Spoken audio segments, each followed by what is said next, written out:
Dr. Ivana Hughes, please, who's a member of the Scientific Advisory Group.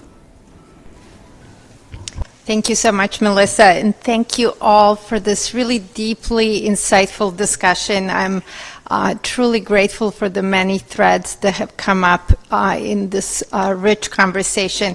I have two very brief comments and one brief question. My my first comment is about the conversation about probability, and I say this having had multiple conversations with Marty Hellman about his own estimates of probability. He actually stresses that he made those estimates before 2022, before the Russian invasion of Ukraine. So I just wanted to put that out there, and he perhaps unsurprisingly thinks that the probability is surely much higher today. The second comment I wanted to make is about the notion of nuclear deterrence. We heard from Zia a little bit about some of the conversations. Actually, some of Einstein quotes came up as well. Some of the conversations that scientists were having about nuclear weapons. Nuclear deterrence was not one of those conversations. Nuclear deterrence, and I apologize to all the economists in the room, but it was the economists who gave us nuclear deterrence, Thomas Schelling, et cetera. So, scientists were seeing these weapons as the danger that we see them as very early on.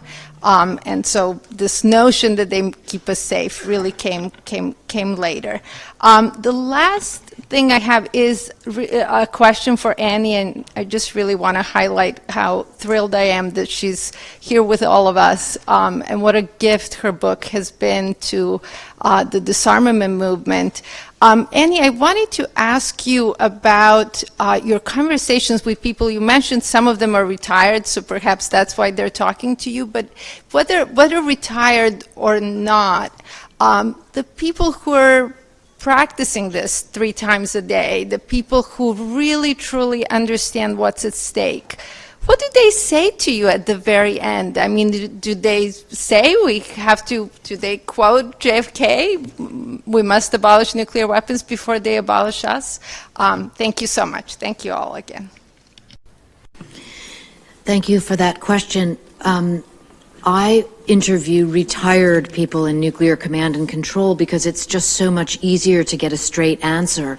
If you're going to interview a current, I mean, I also do interview current officials, but you have to go through public affairs, which is has several other names.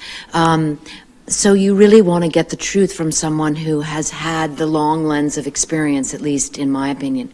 And that brings us to that you get people sort of in the latter stage of their life. And I believe that, yes, wisdom comes with age. And so there is the opportunity for reflection and the opportunity for an individual in these positions of extreme former power of nuclear command and control to say, perhaps I might have something to say to the younger generation. And I think that speaks volumes, and I'm very grateful to be the one who passes that information on to the public.